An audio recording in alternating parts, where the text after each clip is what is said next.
Eh bien salut tout le monde, j'espère que vous allez bien, j'espère que vous êtes en forme. Voici enfin une vidéo que j'avais envie de faire depuis très longtemps, puisque depuis ces derniers jours, depuis cette dernière semaine, on a énormément d'informations concernant la Scuderia Ferrari. J'en ai très peu parlé sur la chaîne.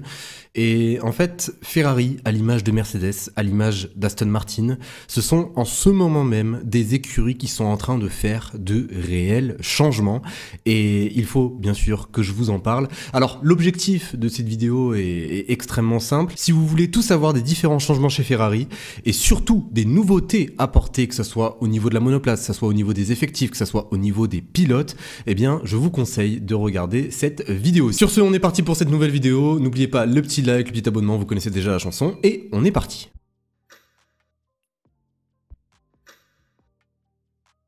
Commençons par la monoplace et surtout les objectifs. Alors Ferrari, avant ce début de saison 2024 et plutôt à la fin de la saison 2023, se sont fixés plusieurs objectifs, et ce qui est tout à fait normal, parce que si tu n'as pas d'objectif pour améliorer ton efficacité et surtout ta prochaine monoplace, ça sera un petit peu compliqué de bien commencer cette saison 2024. Donc l'objectif premier de Ferrari était déjà de combler les lacunes de la SF23. Vous allez me dire, bon, c'est à peu près le même objectif pour tout le monde, et c'est surtout le même objectif chaque année. On a toujours une envie d'améliorer ce qu'on a déjà entre les mains. Ils veulent rendre la future monoplace plus prévisible pour les pilotes, et surtout l'objectif principal de cette nouvelle Ferrari qui arrivera d'ici cette saison 2024 sera bien sûr de la rendre plus prévisible, et également d'agrandir, d'améliorer surtout la fenêtre de configuration, puisque qui dit une fenêtre de configuration plus grande dit également plus de facilité à trouver les bons réglages, donc logiquement plus de performance. Autre chose à ne pas négliger, c'est bien sûr vis-à-vis du poids de la monoplace. Donc là, on parlait de la rendre plus prévisible, d'avoir une fenêtre de configuration plus élevée.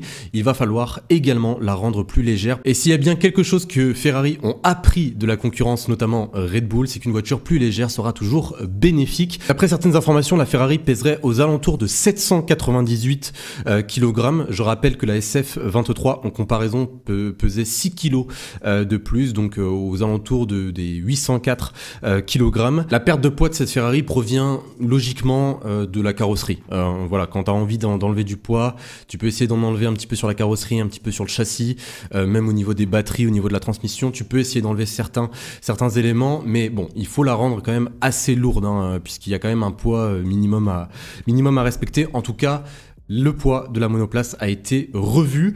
Autre chose qui a été revisité, bien sûr, les pontons et la carrosserie pour avoir tout simplement un meilleur flux d'air autour de la voiture, notamment à l'arrière.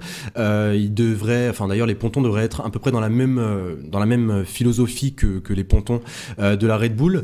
Ils ont également travaillé sur les suspensions et la gestion des pneumatiques. On sait très bien que l'un ne va pas sans l'autre. L'usure des pneus sera primordiale pour le bon fonctionnement du package en globalité. C'est vraiment un facteur qui a été pris en compte.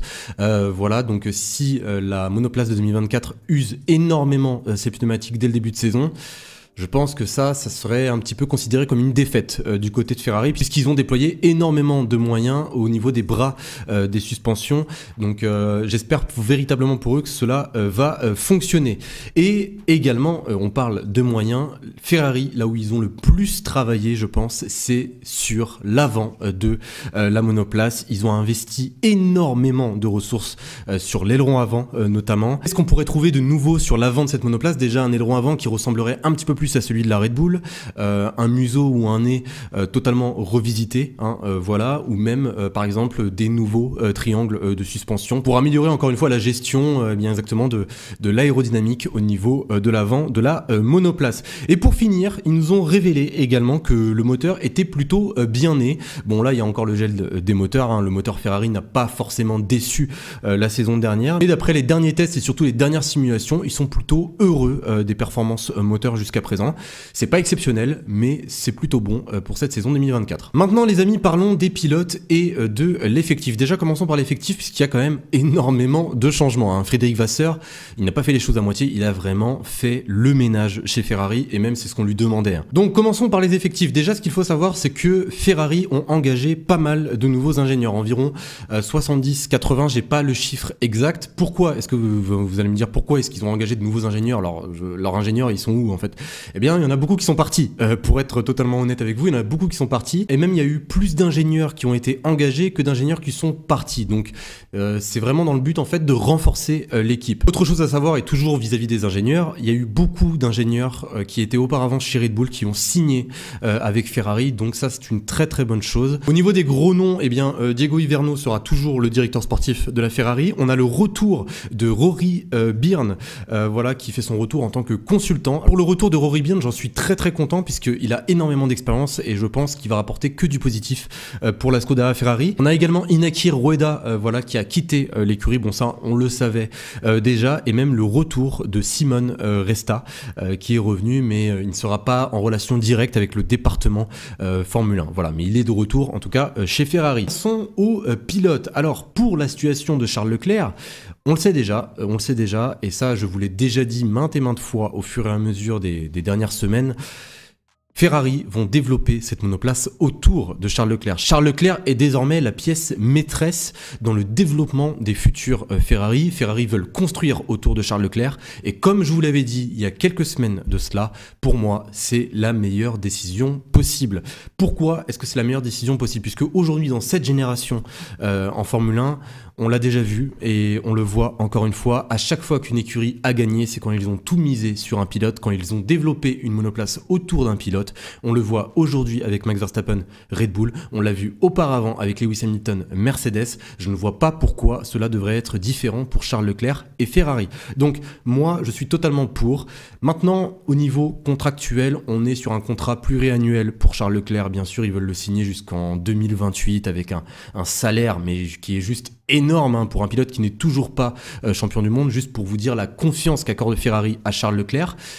Pour le cas de Carlos Sainz, maintenant c'est un petit peu plus compliqué. Hein. Voilà, Carlos Sainz veut plusieurs années, tout comme Charles Leclerc. Malheureusement, Ferrari ne veulent pas le re-signer. Ils veulent le signer pour maximum 2 ans. Donc ce n'est pas du tout ce que veut Carlos Sainz. C'est d'ailleurs pour cela hein, que la prolongation prend énormément de temps. Je rappelle que les deux pilotes sont en fin de contrat en fin d'année 2024 et que Carlos Sainz veut absolument prolonger. Il l'a dit lui-même, hein, je veux commencer cette saison 2024 en sachant que je vais continuer en 2025 et 2026 chez Ferrari. Donc oui, la situation contractuelle pour l'instant prend énormément de temps. Alors il y a eu une très longue interview hein, de Formula Uno voilà, qui nous expliquait la situation contractuelle des deux pilotes et Frédéric Vasseur nous avait révélé qu'il voulait absolument prolonger, que ce soit Charles Leclerc ou Carlos Sainz avant le premier Grand Prix de la saison à Bahreïn.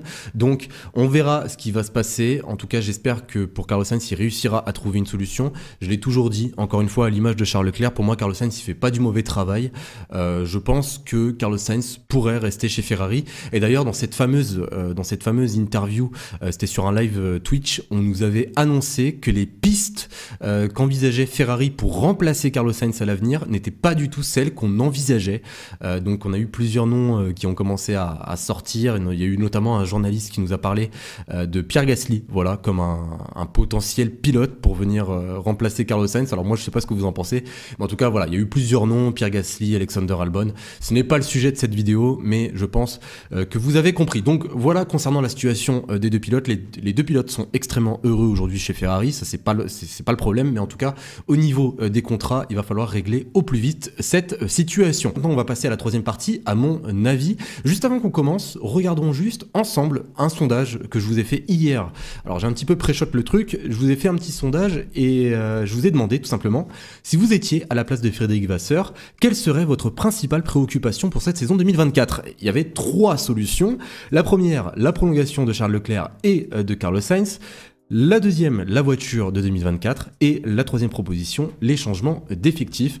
Et vous avez été nombreux à me donner tout simplement la voiture de 2024 et je pense à juste titre puisque sans une bonne voiture, généralement, on ne gagne pas de championnat et ni de course par la même occasion. Bon, on en a terminé maintenant pour les effectifs. Maintenant, je vais vous donner mon avis et je vous invite voilà, à me donner le vôtre comme d'habitude concernant cette Ferrari pour cette saison 2024. Déjà, le premier point que je veux surtout pas négliger, c'est que j'ai beau vous sortir énormément d'informations et surtout de bonnes informations, voilà, j'ai beau vous sortir énormément d'arguments, ne négligeons pas les essais hivernaux. Voilà, il ne faut pas voir Ferrari trop beau qu'ils ne le sont. Ça se trouve, ils vont faire une superbe saison, ça se trouve, ils vont réussir à trouver énormément de performance. D'ailleurs, j'ai vu que certains médias avaient pu nous donner une certaine échelle, voilà, au niveau des temps. Comme quoi cette nouvelle Ferrari sera 1 seconde plus rapide que la SF23. Ça, c'est quelque chose que je ne prends pas au sérieux. J'aurais très bien pu vous sortir une vidéo news. Waouh, c'est un truc de dingue. La Ferrari 2024 sera 1 seconde plus rapide. Je peux pas. Je suis désolé, je peux pas, malgré que je suis sûr que si je vous sortais cette vidéo, elle ferait énormément de vues, mais là, ça serait pour moi vous mentir, puisque le seul moment où on pourra véritablement constater les performances de cette nouvelle Ferrari, ça sera sur la piste. Ne négligeons pas la piste. C'est bien beau d'avoir des informations, mais il ne faut pas négliger la piste puisque le résultat se fera sur la piste. Ne l'oublions pas. Donc les essais hivernaux seront pour moi très importants et surtout fondamentaux pour Ferrari. Ça sera l'étape la plus importante, l'étape qu'il faudra absolument passer. Et j'espère véritablement pour eux que le package va fonctionner puisque s'il y a quelque chose qui ne fonctionne pas, et bien là ça sera rebelote comme lors de la saison 2023 ou 2022. Si par exemple il y a une énorme dégradation des pneumatiques, pendant toute la saison 2024, ils vont essayer de trouver des évolutions pour pallier exactement ce défaut sur leur monoplace. Cet état d'esprit qu'ont pu adopter Ferrari en mode sous-marin me rappelle énormément la Ferrari des années 2000. Ça me rend extrêmement nostalgique, je sais pas ce que vous en pensez, mais ça me rappelle, vous savez, quand Schumacher est arrivé chez Ferrari, avec la pause entre les deux saisons, quand il neigeait en plein hiver, on le voyait travailler comme un fou, il ne parlait pas. Là, ce que sont en train de faire Ferrari en ce moment même, le fait de ne pas trop parler, le fait de ne pas trop donner d'informations, cette nouvelle mentalité également de la part de Frédéric Vasseur, le fait qu'ils ne parlent pas et qu'ils sont un petit peu en mode sous-marin, j'aime voir cela dans une équipe et surtout quand cette équipe c'est Ferrari, puisque là ça envisage que du bon par rapport aux années précédentes, là où ils pouvaient nous dire oui les simulations sont superbes, on va gagner énormément de temps, où ils nous ont vendu du rêve tout simplement. Là ils ne parlent pas énormément, même les tests, les premiers tests, quand la Ferrari va être dévoilée le 13 février à Fiorano, vont être à huis clos. Voilà, la presse ne sera pas sur place, les fans ne vont pas être sur place.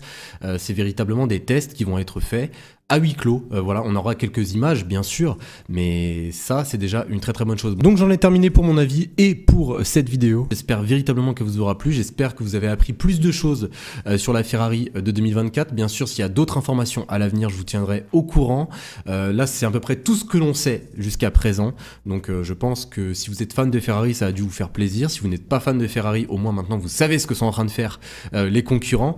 Donc voilà, j'espère que cette vidéo vous aura plu. Si c'est le cas, n'oubliez pas le petit like pour le travail, de vous abonner si ce n'est pas déjà fait, de tonnes de choses arrivent sur la chaîne.